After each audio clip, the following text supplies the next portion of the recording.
Olá pessoal, bem-vindo ao canal Investigação e Lei TV. Meu nome é Sandra Di, sou advogada e ativista contra o tráfico humano nos Estados Unidos toda semana, terça e sexta, trazendo casos solucionados, casos sem solução e também de desaparecimentos misteriosos.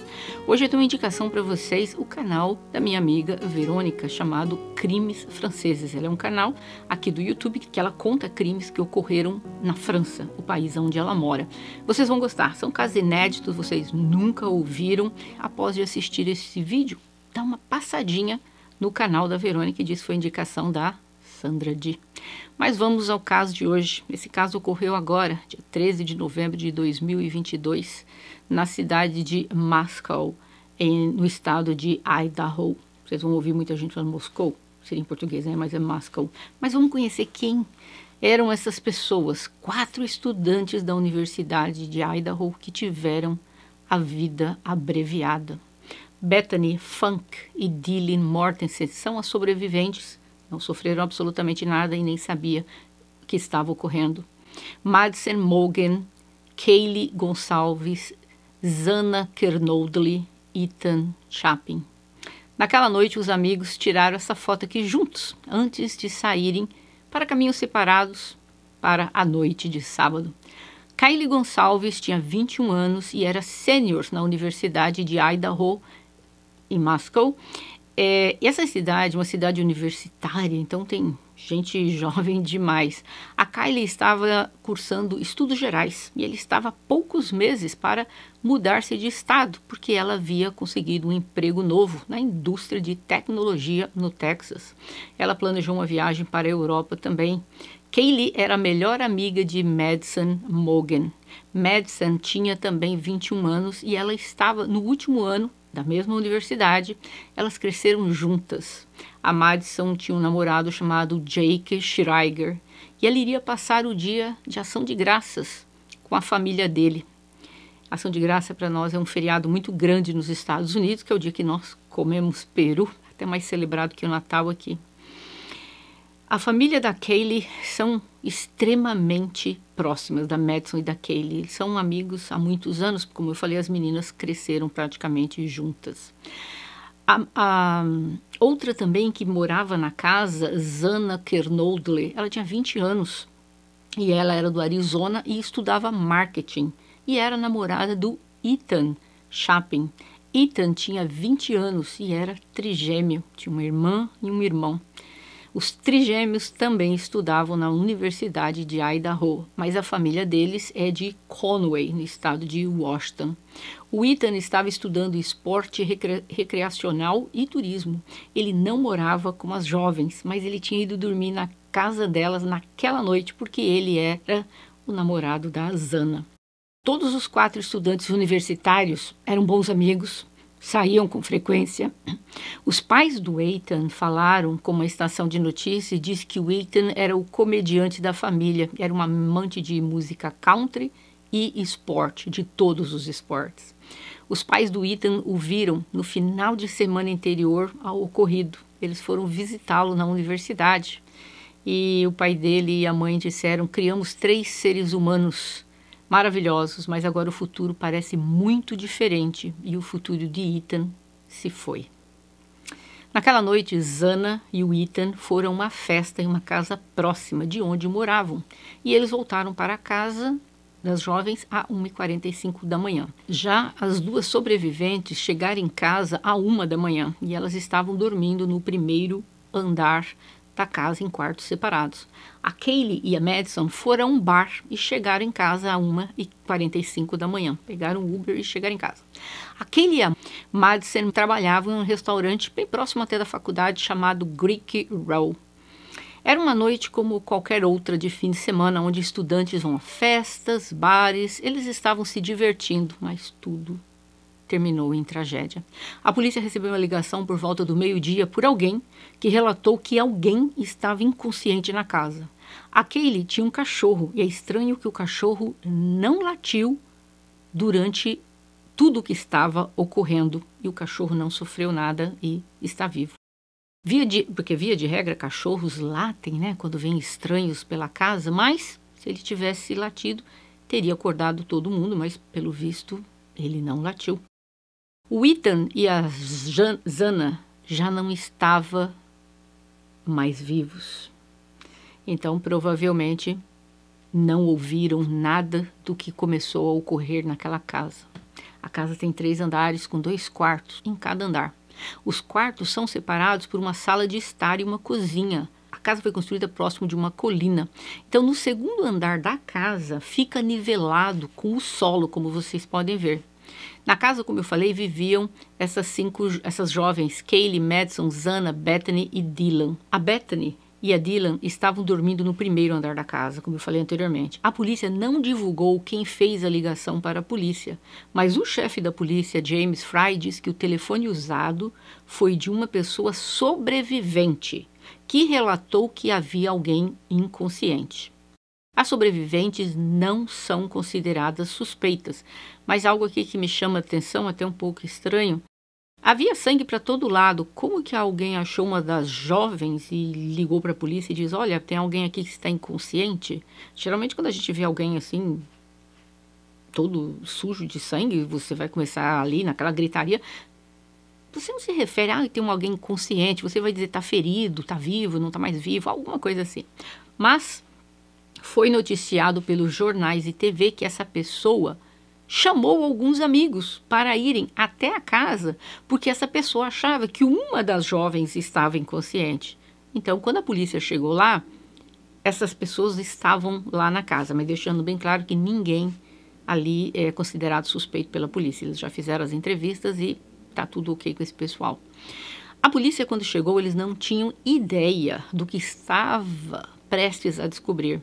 Ao saber do ocorrido, a universidade emitiu um alerta pedindo a todos os alunos que se abrigassem na universidade, se recolhessem. O presidente Scott Green divulgou um anúncio no campus e ele disse que era com profunda tristeza que ele foi notificado sobre o ocorrido com estes jovens. As aulas foram canceladas na segunda-feira e os alunos e os pais estavam totalmente assustados. A mãe do Ethan disse que aparentemente um amigo foi quem encontrou os corpos. Então tem uma divergência ali. Eu vi o chefe da polícia dizendo que uma das pessoas que telefonou era uma das pessoas, subentende-se, que morava ali na casa, talvez uma das sobreviventes. Já a mãe do Ethan disse que foi um amigo dele que encontrou. Eu vi a entrevista dela, então eu não sei quem que... Eu creio que a polícia é correta, eu não entendi porque que a mãe está divergindo um pouquinho. Então a polícia falou, não está de acordo com o que a mãe falou. Mas enfim, a autópsia revelou que foram todos vítimas de homicídio, mas o exame toxicológico ainda não ficou pronto. A polícia disse que a arma foi um objeto cortante. A irmã da Zana, Jasmine, falou com a mídia e disse que eles não tinham ideia de tudo que foi dito, porque a polícia no começo reteve ali muitas das informações. Então a família estava ali recebendo algumas notícias através de jornais. A mãe do Ethan falou nas redes sociais na tentativa de impedir qualquer um dos rumores ou fofoca em torno das possibilidades. Pessoas começaram a falar que talvez foi uma overdose, aí outros vieram falar que era um pacto, que tiraram a vida um dos outros, ou seja, não era nada disso. Então, a mãe dele foi lá, para deixar isso bem claro. Infelizmente, a cena do crime era extremamente sanguenta. E as fotos da cena mostravam até sangue pingando de um quarto fora da casa e também na parede externa da porta de trás. Ethan teria sido descoberto no chão do segundo andar da casa onde ele dormia com a Zana, a namorada dele. A polícia não encontrou a arma usada, mas deduziu que era aquele objeto cortante, que é um objeto que geralmente é usado por militares ou por pessoas que praticam caça. A Madison e a Kaylee estavam dormindo no terceiro andar em quartos separados, então o autor do crime provavelmente entrou pelo segundo andar, que dava para uma porta de vidro. A polícia não noticia se essa pessoa entrou pelo primeiro andar ou pela porta de vidro. Se a pessoa entrou pelo primeiro andar, a pessoa teria que ter um código para poder abrir a porta. Agora, já no segundo andar, eles poderiam ter esquecido a porta aberta, que não precisava de código, que essas portas de vidro, como vocês podem ver aqui na foto que corre. Então, a polícia não diz por onde que ele entrou. Eu presumo que ele entrou pela porta de vidro, nós vamos saber isso daqui um tempo, E que a pessoa entrou pela cozinha. Acontece que, vamos voltar aqui um pouquinho no tempo, em setembro de 2022, a segurança do campus da universidade enviou um comunicado para os funcionários e alunos que havia alguém suspeito armado com este objeto cortante. E ele era um homem branco de 18 a 22 anos, vestindo roupas pretas e um boné de beisebol. O homem estava em uma bicicleta e tinha uma mochila azul. Essa pessoa nunca foi identificada. Isso foi em setembro.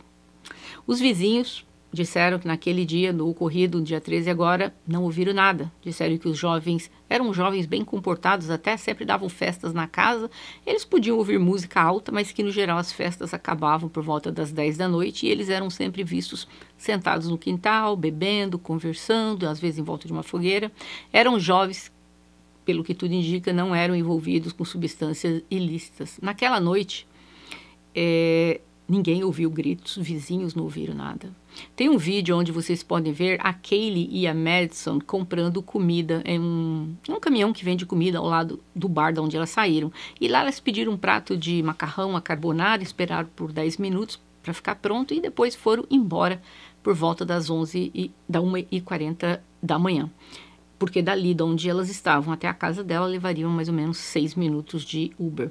Elas, quando estavam pedindo a comida, deu para ver que perto delas tinha algumas pessoas em volta delas. Tinha até um rapaz encapuzado que aparece no vídeo que parecia estar tentando se enturmar com as duas garotas e elas meio que os dispensaram. Mas a polícia já afirmou que esse homem foi localizado. E ele não tem absolutamente nada a ver com isso e ele não divulgou o nome deste rapaz, porque muita gente começou já ali, os youtubers aqui, principalmente nos Estados Unidos, já fazendo uma teoria em cima daquele rapaz, e o coitado não tinha nada com a história. Vamos continuando aqui, tem muita coisa dentro dessa história. O chefe da polícia disse que amigos falaram que a Kaylee disse que tinha alguém que estava fazendo stalking, sabe quando a pessoa fica meio que perseguindo a outra, fazendo stalking? Isso 2 meses atrás, mas a polícia não conseguiu encontrar nada a respeito disso. Eles levaram em conta o que os amigos falaram. A Kaylee namorou um rapaz chamado Jack por 6 anos e eles tinham recentemente terminado, mas a família dela disse que eles estavam planejando voltar e eles até acreditavam que eles casariam, teriam filhos e seriam muito felizes. Naquela noite, a Kaylee, quando ela voltou para casa, 1h45 da manhã, ela telefonou para ele 6 vezes, mas ele estava dormindo e não ouviu os telefonemas. Inclusive, a amiga dela, Madison, também telefonou para ele, acho que estavam tentando acordá-lo, mas enfim, ele não ouviu os telefonemas que elas estavam dando. Agora, aqui alguns detalhes. A porta da casa, como eu falei, ela era sempre trancada por um sistema de código. Acontece que disseram alguns amigos que muitas pessoas tinham o código da casa, porque às vezes até as meninas voltavam para casa e tinha amigas e amigos deles lá sentados na casa, ou seja, elas parece que deram o código para vários amigos. Então, tem aí uma linha de pessoas que pensam que talvez se alguém entrou pelo primeiro andar, a polícia não divulga por onde a pessoa entrou. Então, seria alguém que talvez frequentava a casa e sabia o código. Disseram que os amigos entravam e saíam da casa, que a casa era conhecida como a Party House, ou seja, uma casa que estava sempre dando festas. A polícia disse que esse crime foi o pior crime que eles já viram. A segunda outra coisa que eles também falaram, que a Madison e a Kaylee, elas estavam, obviamente, na cama delas, mas a Madison apresentava nas mãos como se ela tivesse tentado se defender. Então, talvez ela poderia estar acordada. Considerando os telefonemas que elas estavam dando para o ex-namorado da Kaylee, então, presume-se que o que ocorreu entre 3 e 4 da manhã.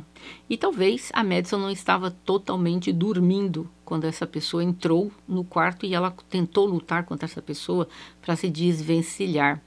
Eu acho que é seguro assumir que eles estavam procurando por uma das 5 mulheres na casa, que eu acho que era a Kaylee. Agora vamos lá, o que eu acho a minha teoria. Eu creio, vamos ver se eu estou certo ou não, eu quero ouvir de vocês se vocês concordam ou se vocês têm uma linha totalmente diferente. Eu creio que o autor do crime é alguém entre 22 e 30 anos, acredito que seja um homem, geralmente uma mulher não usa esse tipo de objeto cortante para tirar a vida de outra pessoa. E além do mais, o Ethan era atlético. Se fosse uma mulher, ele teria conseguido dominar. Acho que a pessoa entrou pelo segundo andar, onde tinha essa porta de vidro. E ele entrou... quando ele entrou no segundo andar, ali mesmo ele já... Eu acredito que ele estava procurando uma das garotas. Ele entrou... Não conhecia a casa, foi de quarto em quarto. Então, o primeiro quarto que ele entrou foi o quarto onde estava o Ethan com a Zana. E eu acredito que quando ele abriu a porta, viu que eram os dois, acabou tirando a vida dos dois, porque ele ainda estava querendo terminar o objetivo, que foi lá na casa para fazer algo contra alguma das meninas. Então, ele acabou eliminando os dois. Creio que essa pessoa subiu para o terceiro andar.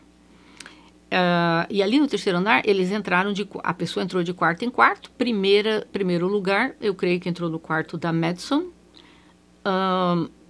Viu que não era quem ele buscava, saiu, entrou no quarto da Kylie. E ali a eliminou. Deixando claro que a polícia não descreveu de forma alguma nada do que eu estou falando. Nada nesta ordem. Este é o meu parecer.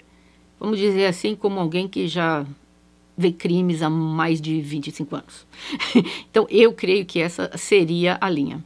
Eu acredito que essa pessoa não era amigo delas, mas eu acredito que essa pessoa conhecia as meninas.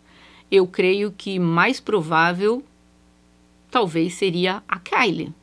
E que essa pessoa, quando ela entrou na casa, ela não entrou com o intuito de roubar ou violar. Não, porque a pessoa simplesmente entrou, tirou a vida e foi embora, sem fazer nada. Então, eu acredito que essa pessoa estava procurando esta determinada pessoa na casa. E como eu falei, por não conhecer a casa, entrou de quarto em quarto. Isso é o que eu acho que ocorreu. E eu acredito também que essa pessoa não foi para o primeiro andar, que era o andar onde estavam as duas amigas, as que sobreviveram. Porque a pessoa subiu ali no segundo, entrou no quarto do Ethan, eliminou o Ethan e a namorada, subiu para o terceiro, eliminou a Madison, eliminou a Kylie, e aí pronto, fez o que queria e a pessoa simplesmente foi embora e não desceu para o primeiro andar. Eu não acredito que essa pessoa tenha entrado pelo primeiro andar pela porta, porque se a pessoa tivesse entrado pela porta do primeiro andar, o que ela teria feito? Ela teria ido no quarto, porque eram 6 quartos, 2 quartos em cada andar. Se a pessoa tivesse entrado pelo primeiro andar, a pessoa teria ido no quarto das duas jovens sobreviventes e as teria eliminado.